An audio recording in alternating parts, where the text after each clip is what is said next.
everyone, and welcome to this latest video as we react to AFC Bournemouth being drawn against Boreham Wood at home in the FA Cup fourth round. And I've got Aaron with me. How are you doing?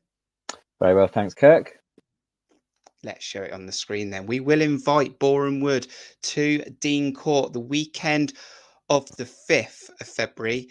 And we got over a National League side in the third round. We get another National League side in the fourth round. And let's just react to that 3-1 win against Yeovil. Quite a few changes in there, Aaron. We expected that. And an opportunity for some youth and for some squad players to potentially stake a claim for future games. Some took it, some didn't. Yeah, I thought Scott got it right, really. You know, some players needed valuable game time. I think it was a good opportunity to obviously rest some of the real big hitters like Dom and Phil Billing and Christie and Lerma, obviously. But no, I mean, it was still a relatively strong team. You know, if you look at the back, obviously, Meps and Rossi obviously both played in the league this season on quite a few occasions. Leif Davis, I think, you know, there was a question mark over him if he's going to go back this month, but obviously he was available to play yesterday. I guess the one real youngster in there was Mariah Welsh, who played an unfamiliar role at right back, but you know, again, acquitted himself well. He's obviously a very intelligent footballer and did a really good job. And the midfield was relatively experienced. You know, obviously Ben Pearson, Gavin Kilkenny, Emi Marcondes, all three have, again, played in the league. Great championship players. Rogers on the left, and Jayden Anthony, I guess, was one of the only real first teamers who was there. I guess, you know, probably didn't have enough other options, I guess, in that position. But most of them played well. I think, you know, we generally coasted the game, really, if you look back. And obviously Nyland's big error aside, he didn't really have much to do. So that was disappointing from his point of view. And the only other player that really disappointed me on the night was Morgan Rogers. You know, I just willing him to do well. He's obviously got an abundance of talent, but we just haven't seen it at Bournemouth in obviously the few cameos he's had, to be fair to him. But you know, he started at Peterborough against the opposition, non-league opposition last night. Really wanted to see him take his man on and do something on that wing, but it just didn't work out for him. It's a shame, but it'll be interesting to see if he does stick around this month or if he goes back.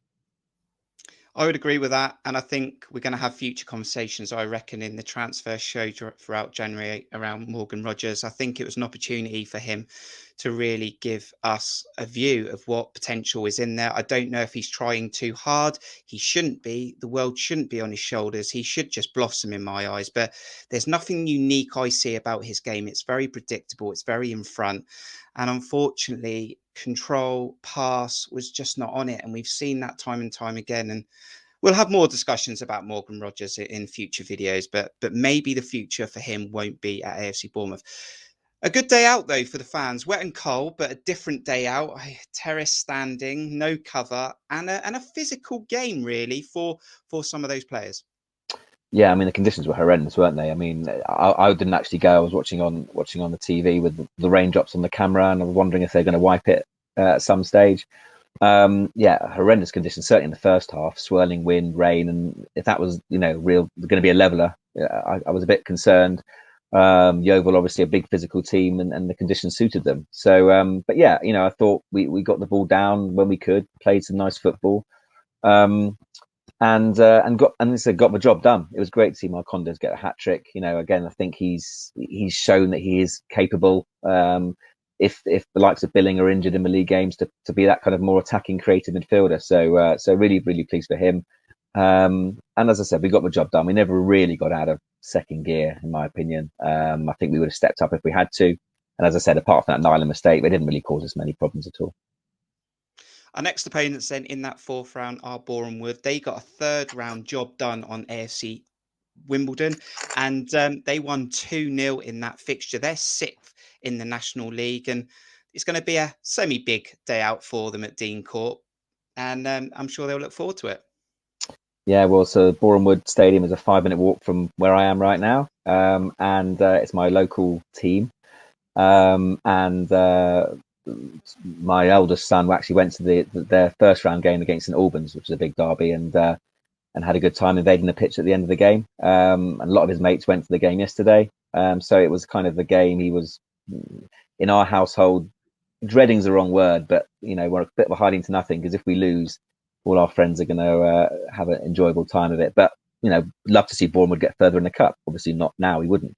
But yeah, you know what? They are a team who really 2 years ago lost in the playoff final to Tranmere, and then pushing again last season, and really up there again this season. They are sick, but they got games in hand.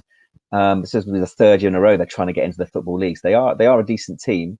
One thing I can say about them is that guy you just brought up, actually, Tyrone Marsh, is their centre forward. He's a really, really good physical player, quite quick. They got a goalkeeper on loan from Fulham, who is Luca Ashby-Hammond, who's also a very decent goalkeeper. They play three at the back, so they play wing backs. And if you remember last season, I think it was Zorba Thomas was their main one of their main players, who's now obviously at Huddersfield. So they play wing backs, like to get players forward. And actually, for a non-league team, they aren't that physical, as in the sense that they don't really lump it long. They like to try and play football, and interestingly, they like to play football around at the back. So for a National League team, good credit to them. They actually like to play football the right way, but I wonder if that might help us. If this game was the other way around, I'd be a little bit more concerned about it. But I'd like to think at home, even with our second string, would have too much for them. But yeah, it's going to be an interesting day in our household. Yeah. Your initial thoughts in this is that Bournemouth have a very good chance of continuing their FA Cup run in the 21-22 season, but Boreham Wood will come to this game with absolutely nothing to lose and will give it a real go. Yeah, look, I mean, it's two ways of looking at it, isn't it? Because some people would say, obviously, look, the priority for us is the Championship, making sure we get promotion. Blackburn are out of the FA Cup. Fulham are likely to go out. They've got Man City away, so they'll be out. West Brom are already out. So some would say, do we want the distraction of an FA Cup run and potential fixture pile up with more midweek games? But, for me, I think the FA Cup is magical. And, two non-league teams to get to the fifth round, I think we'll take that and get into the last 16. And if it gives obviously opportunity for some of the squad players to get some game time, I think for the club itself, it's probably one of the perfect ties at home, first and foremost, and against a team in the National League, which they really should be beating. So, I think the club will be delighted with that. As I said, gives other players an opportunity. But as we've seen, already that in the last few days, there's some big shocks, and it does happen. So, as with the Oval, we've got to make sure we do the job, not be complacent, and certainly kind of grow into the game and weather it. But yeah, I'd like to think we'd have too much for them. So it is 4 weeks away around about, and this might be a bit of a fluke, but should we go for an early predicted 11, Aaron? Should we try it? Yeah, why not?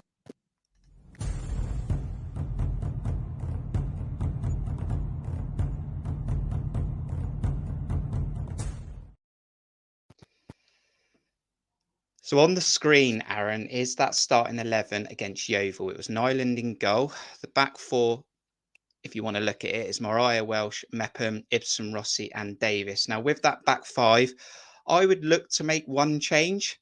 That would potentially be Will Dennis in goal. Where would you want to go? Well, that's a potential. I would look at, I would imagine Laird might be, well, in 4 weeks' time will be available. So if Jack Stacey is still the first choice in the league, I would potentially see Laird coming in for Mariah Welsh.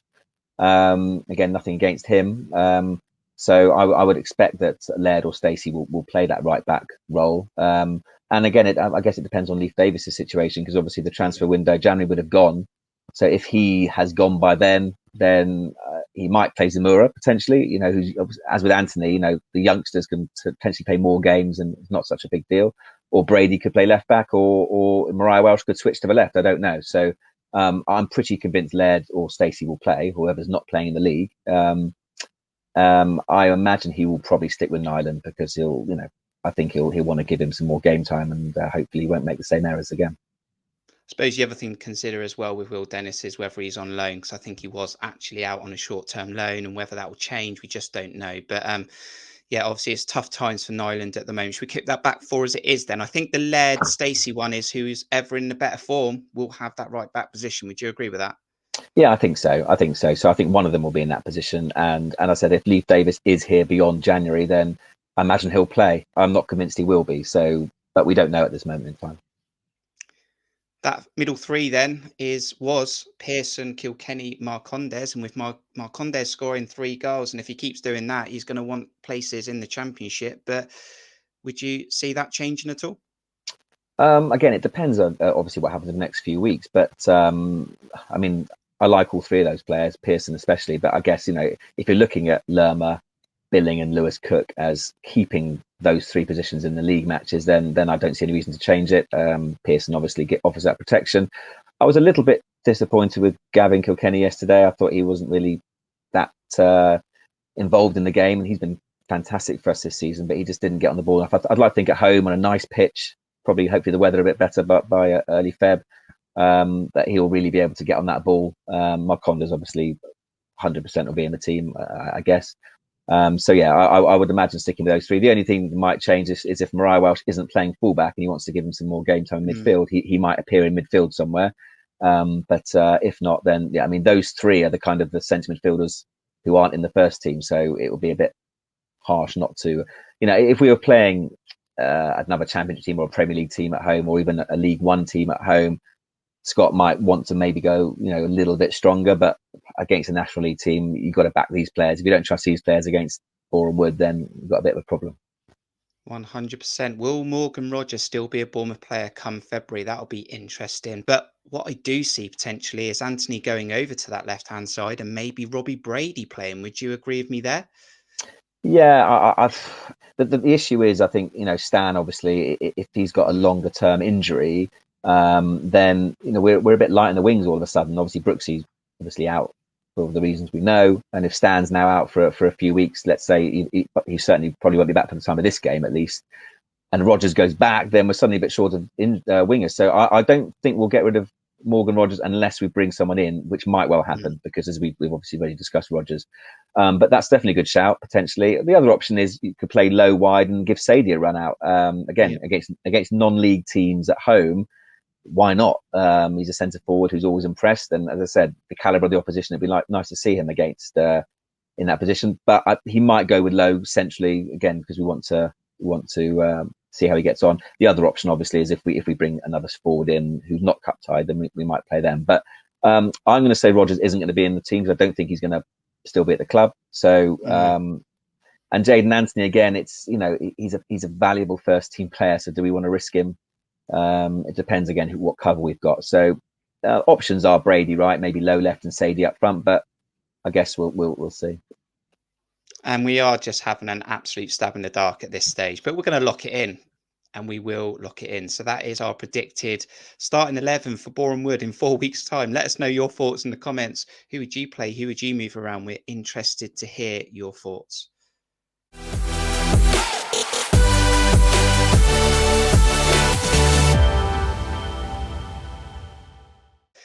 But it is an interesting tie, Aaron, a pretty good one for the club, I'd say, at home. And I'd hope to see a decent ticket price for this one as well. Would you agree with that? Yeah, I mean, I would think, obviously for me, it's got a big attraction, but for the majority of Bournemouth fans, they have no connections to Boreham Wood. I can't see it being hugely attractive. I'd like to think we'd sell out, but I'm not sure. They might need to do a bit more to attract people who haven't got many points potentially or any points to come to the game. So yeah, I certainly think it'll be reduced ticket prices for sure, and hopefully we can get a big crowd in there and cheer us into the last 16. Some Premier League teams were taken out yesterday. Did Bournemouth progress in the fourth round? Do we have an early score prediction as well? Yeah, I mean, I'd like to think so. I mean, taking everything obviously with where I live aside, we should brush them aside. I let's say 4-1. I think Marsh will get a goal, but I think as with a lot of these games, the second half get a bit tired, a bit of quality, takes over. And I think especially at home, as I said, on a nice pitch, hopefully it's not blowing a gale, we should come out on top. So 4-1 for me. And a big shout out for the famous 3-1 that came in after 28 games in the first game of 2022. Maybe it just happens on FA Cup days, and I'll go for another 3-1 at home. Aaron, thanks for joining me on this latest video. Always a pleasure. Thank you to everyone who's also checked out this video. Make sure you subscribe if you're new to the channel. Also hit the like button. And as I said earlier on, we want to get your thoughts ahead of this game. Check out AFC Bournemouth's official website for updates for tickets and any details as the game gets nearer. But we look forward to welcoming Boreham Wood to Dean Court, and maybe Bournemouth can keep their little cup run going alongside their good league form. Until the next video, from me and Aaron, we'll see you soon. Up the Cherries.